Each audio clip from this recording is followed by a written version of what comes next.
Well, it's finally time for the last TV news and reviews of 2022, perhaps the last one ever. We'll talk about that in a moment, but we've got 1923, another Yellowstone spinoff to talk about, and also Pachinko, a show that came out early in 2022, but ended up on a bunch of year-end lists, so I figured it was finally time to tackle that one. Let's talk TV.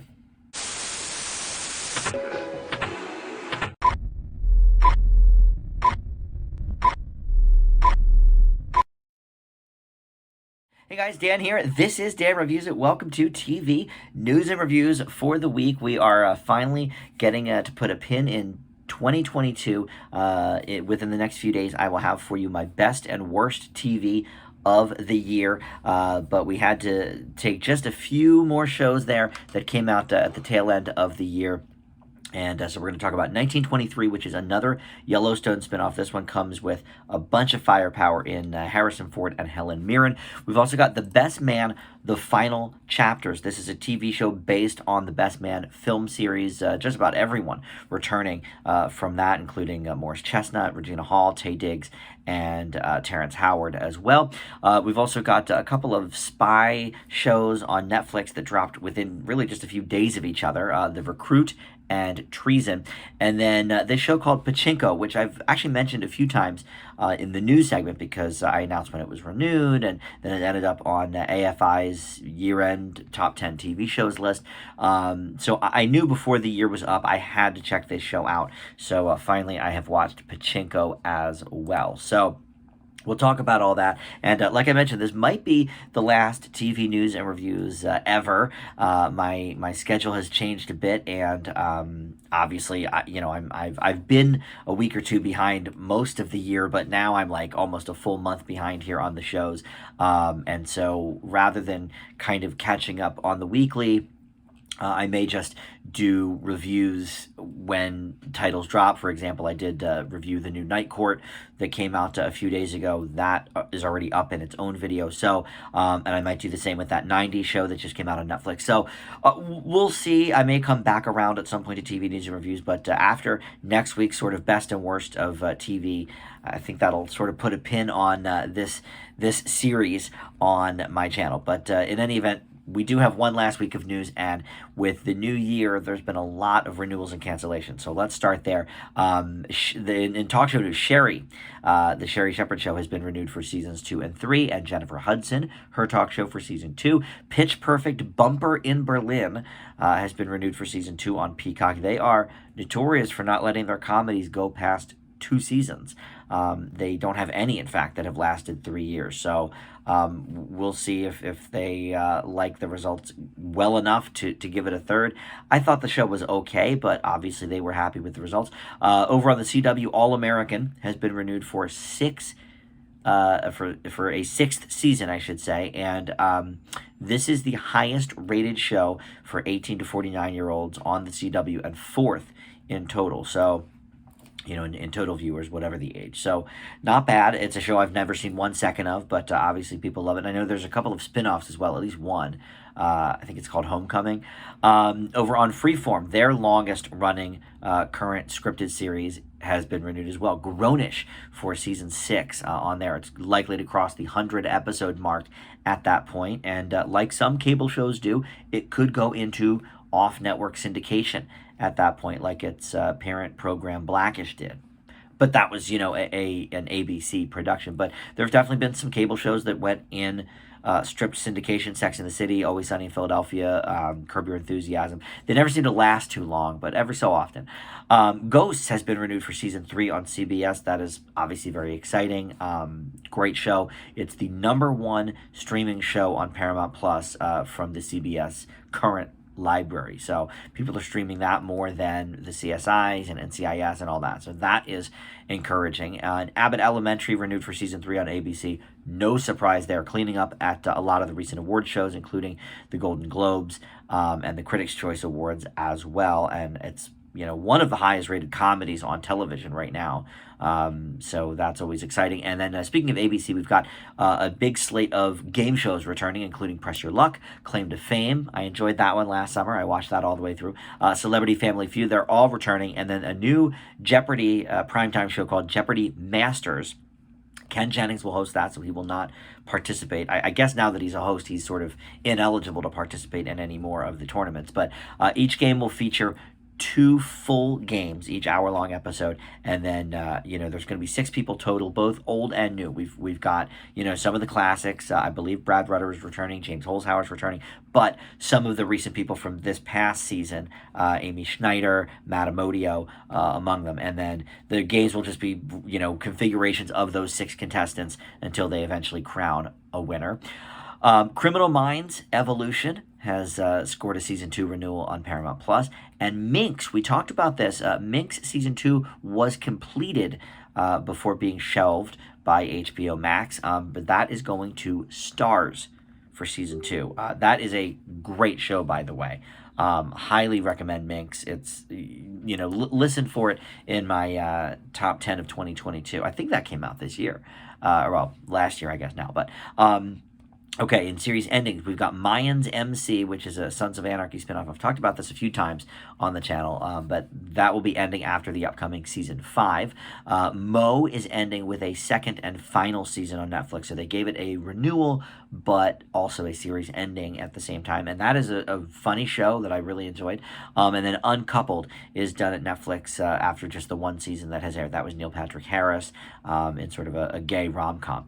And then the new thing here now on TV is un-renewals. Shows that get renewed, sometimes get produced, much like Minx, and then the network or streamer drops them. So there's been a few reversals here of renewals. Netflix's animated show Inside Job previously got renewed for Season 2. That is no longer happening. There's also going to be no Season 2 for AMC's Moonhaven or 61st Street, or Season 1 for Damascus or Invitation to a Bonfire, which was Tatiana Maslany's show. 61st Street and Damascus have had their first and second seasons completed already, and then the Maslany show Invitation was half finished filming. So look, these are mostly done for tax write-off purposes at this point. I think it's a ridiculous thing. These people put in so much hard work, and not only that, but there's fans of these shows. I enjoyed 61st Street.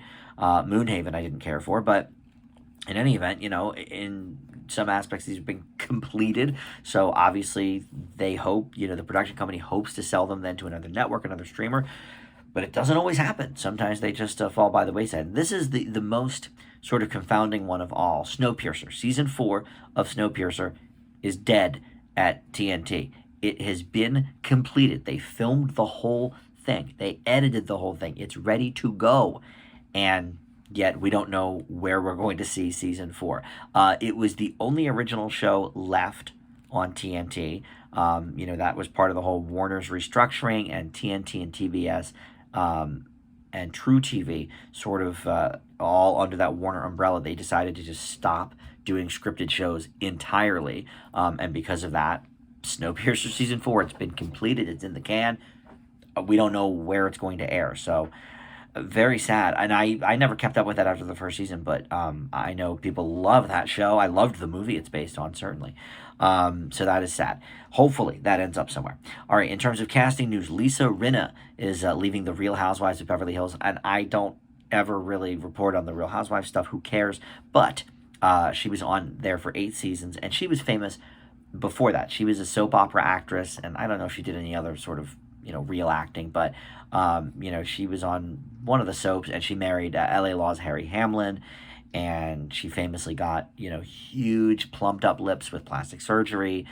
She was sort of leading the charge on the big lips thing, with the lip implants, I guess, or whatever.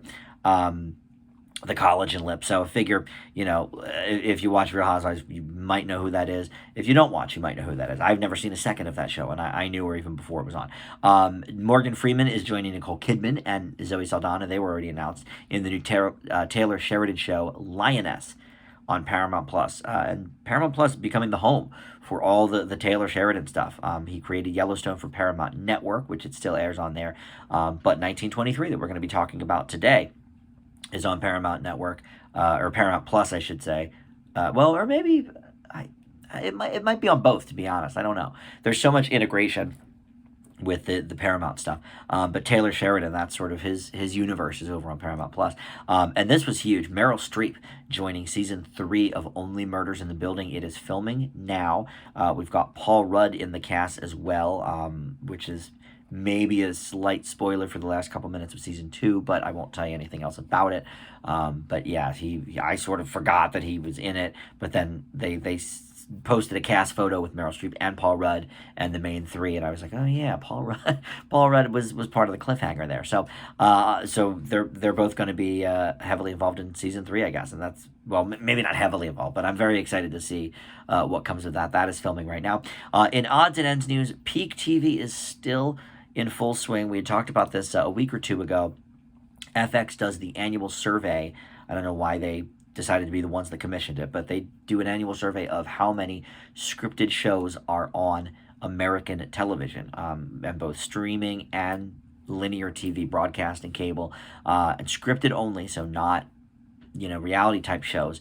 Last year was the peak so far with 559 shows. This year it is one shy of 600. 599 scripted shows are on television and streaming, and that is a crazy number. And that's that's actually kind of why I started doing TV news and reviews, because everybody would be, oh, you have to watch this, you should watch that, or this was getting great reviews, or that was 98% on Rotten Tomatoes.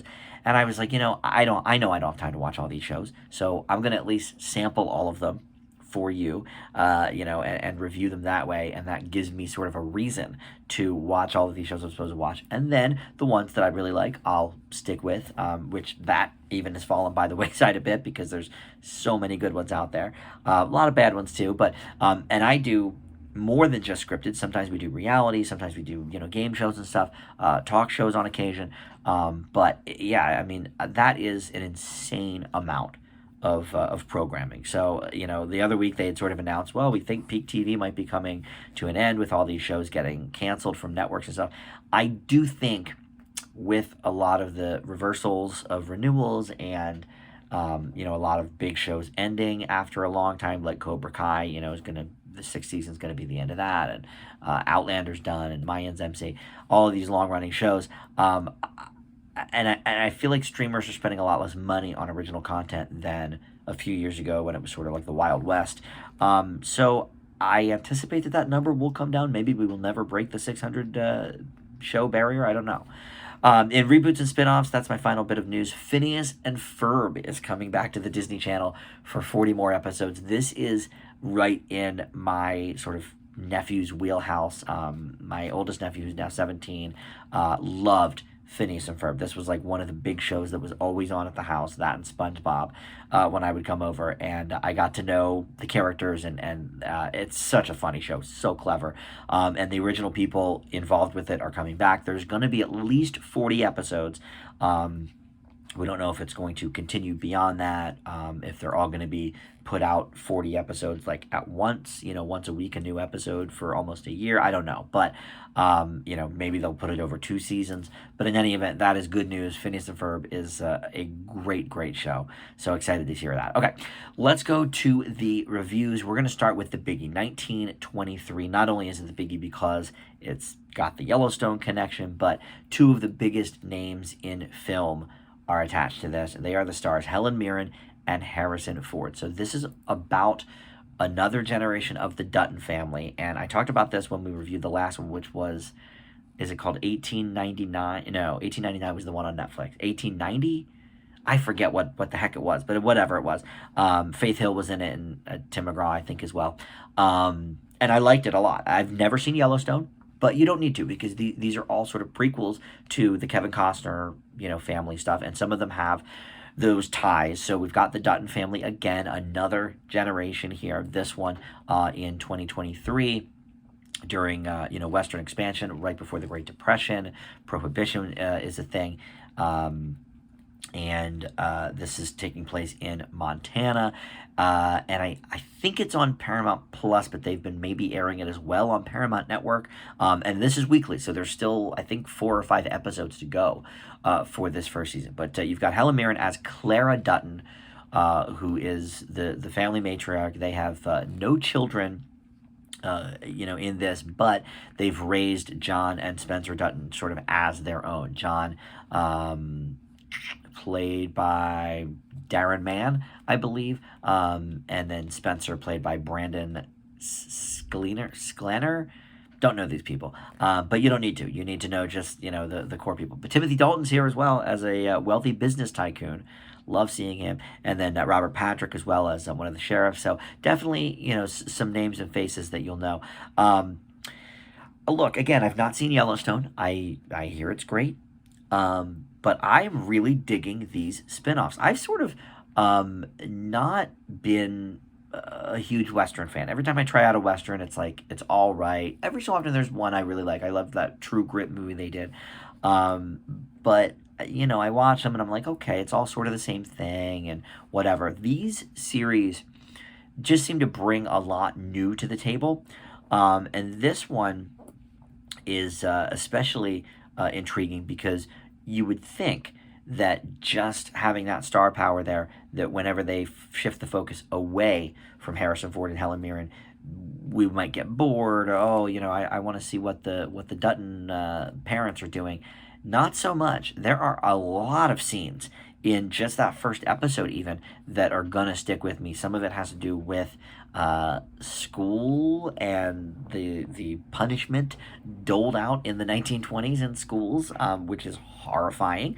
And there's some stuff there that I'm just like really hard to watch scenes, and I think this might be the most sort of I don't know if gory is the right word, but intense maybe of all of the Yellowstone series. There's a lot of bloodshed in this first episode and a lot of violence, and which is funny because it's actually got a bit of a slow pace. Like the first 20-25 minutes was a lot of talking, and I was wondering, like, okay, is this going to be an action-based series or is this a straight drama? It's certainly dramatic, but I think there's going to be some action as well if the last half of that first episode is any indicator. But we're getting to know the characters a bit, and look, what can you say about Ford and Mirren? They're legends. They're, it's odd to say that they're almost at the top of their game now in their elder years. Maybe not Harrison Ford, maybe Star Wars and Indiana Jones, of course, is his probably best work. But I think Helen Mirren's been doing her best work the last, 10 to 15 years. And it keeps going with this. She is awesome in this. She's just kicking ass like you would expect. And, of course, as the pros they are, the chemistry is great. I think, this might be the best of all of the Yellowstone series so far. Certainly the best one I've seen of the two, and I did like the other one as well, even though I can't remember quite the year. It's 1889. Maybe that's what it is. Whatever it is. Doesn't matter. Point being, 1923 could be the best of the bunch. I leave it with an A-.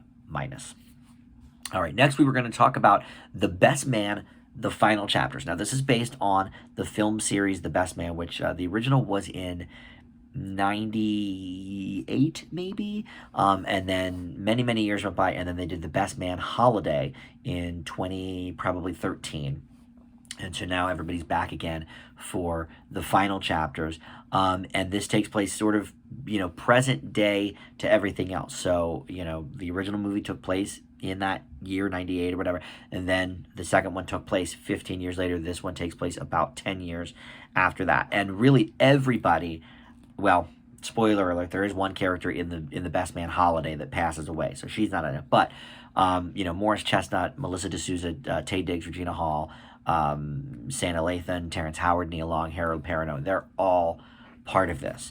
And well, Melissa D'Souza, I guess she was in the other two.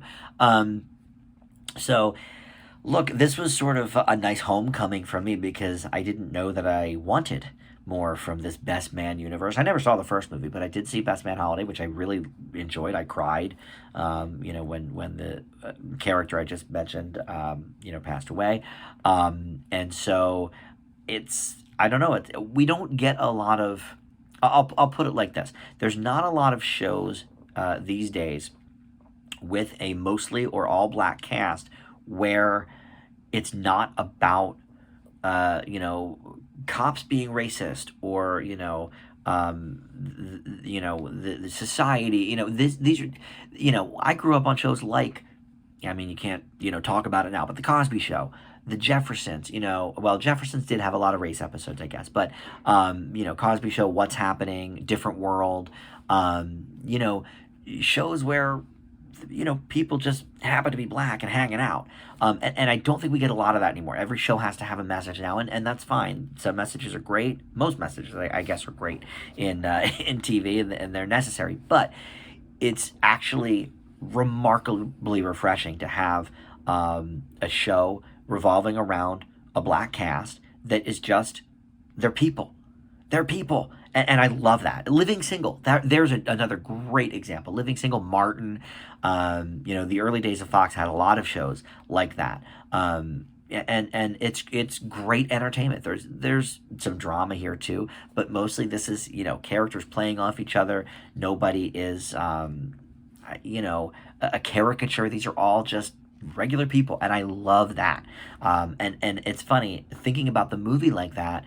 It came out at a time when movies featuring black people were mostly either like 12 Years a Slave or like a Medea movie, which can be funny, but it's just so silly and slapsticky. And then along came Best Man Holiday, which was a movie about just people. Characters, not caricatures. And that continues here. The writing is sharp. I laughed a few times.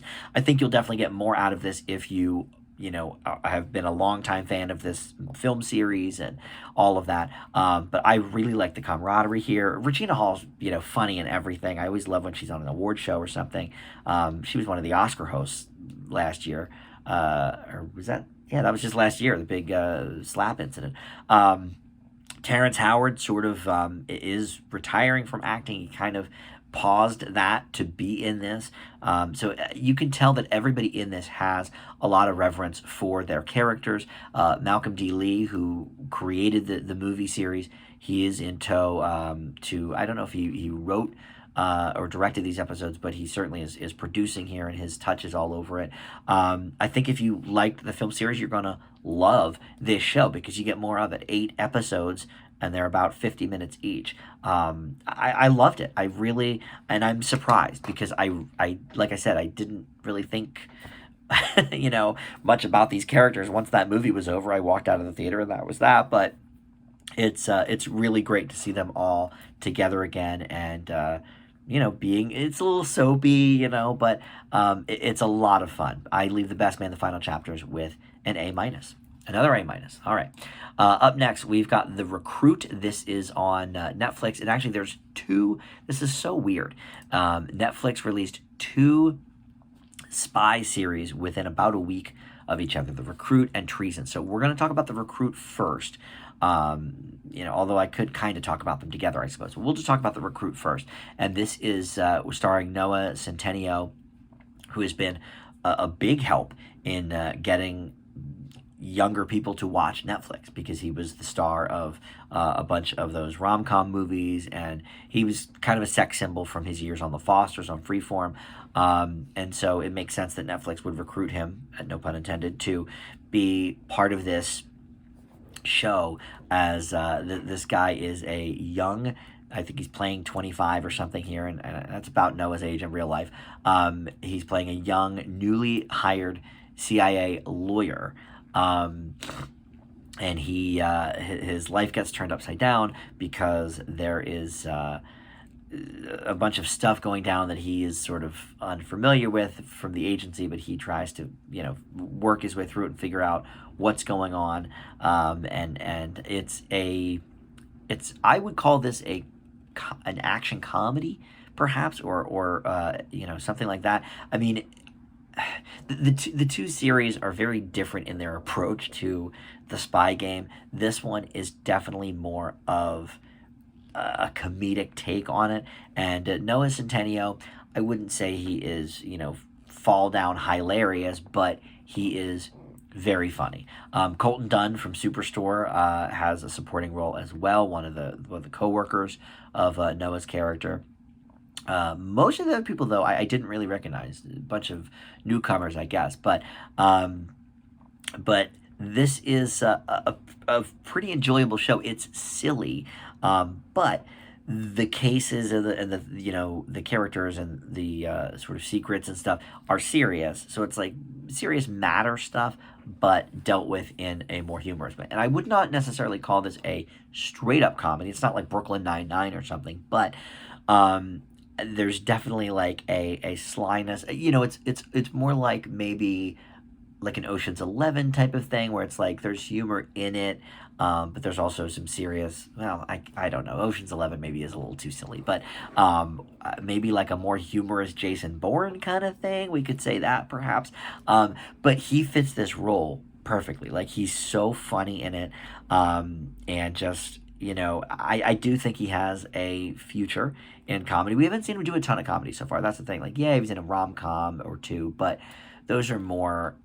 I don't know. They're so kind of generic. It's hard to sort of find your own kind of tone in something like that. And then The Fosters was a drama, so he didn't get to hone his chops there. But I could see maybe some sort of humorous future for Noah Centineo in maybe even a sitcom or something. I don't know.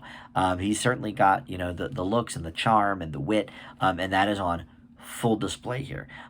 So I watched the other show we're going to talk about, Treason. I watched that first, and we'll get to it, but I was left a little bit cold. And then I watched this right after thinking, why is Netflix putting two spy shows on, within a week of each other?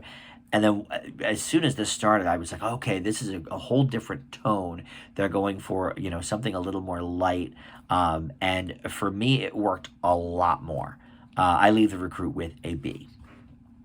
All right, Treason is next. We'll talk about this. So the big name here is Charlie Cox, I guess. But there's a few other people that I've seen before in certain things. Una Kaplan from Game of Thrones, which I didn't watch that, but I know who she is. And the star here is Olga Kurylenko, who has been, she was a Bond girl, and, she's been in a bunch of things. But she's sort of the leader here. But this is a much more serious take on the MI6 spy game. Charlie Cox plays this guy Adam, who becomes the head of MI6 after a poisoning from the previous head of the whole thing, and so they have to figure out like what's going on, who killed this guy, how do they get the poison and whatever. So it's sort of more of a long-term, like, what do you call that? It's, it goes throughout. It's not standalone episodes like your CSIs and stuff. It's got a through line of let's figure out who this murderer is and why, but at the same time, there's some secrets from the past coming up and all of that. And from my review of The Recruit, you may think I didn't like this show. I liked it fine, but it didn't do anything new for me. I think if you watch everything spy related and espionage and intrigue and all that stuff, if that is like your jam, I think you'll like this just fine. But I'm not sure it gave me anything new that I had not seen before, and I'm also not sure if it needs to be a full. It's only 5 episodes, so really they're about 45-minute episodes, so it really does come off like a long movie, I guess. But I think they maybe could have just made this movie, and I think probably got the same effect. Not that I was necessarily bored with it, but it didn't bring anything that new to the table. The writing's fine, the acting's fine, some of the the action sequences are thrilling. The dialogue didn't seem inauthentic. Everything about this was just fine and dandy. But I certainly enjoyed watching The Recruit more, because it did give us something a little bit different, a little bit of a humorous slant. Not that there's anything funny here about, the guy being poisoned and stuff, but we've seen this type of show on Netflix so many times and elsewhere too. But I mean, Netflix, themselves just has cranked this type of show out over and over again. So there isn't much new here, unfortunately. So I leave Treason with a C+. All right, and we will close with Pachinko. This is, like I said, a show that had sort of been on my radar for a little while, but I never watched it originally when it came out in March, because I thought it was a foreign language show, which it sort of is. And in fact, it's unless you put the dubs on, it is mainly in Korean. And Japanese, I guess, too. But and there's in fact a disclaimer at the beginning. This is presented in the original, Korean and Japanese language. To do the dub, click this button, whatever. Which I thought was kind of cool. But because it was a foreign language show, I just don't do that many foreign language shows because there's so many of them, especially on Netflix and stuff. That until something really pops out, I would be watching 10 extra shows a week if that was the case. But when this got renewed for season 2, I thought, okay, that's interesting. I might have to check this out.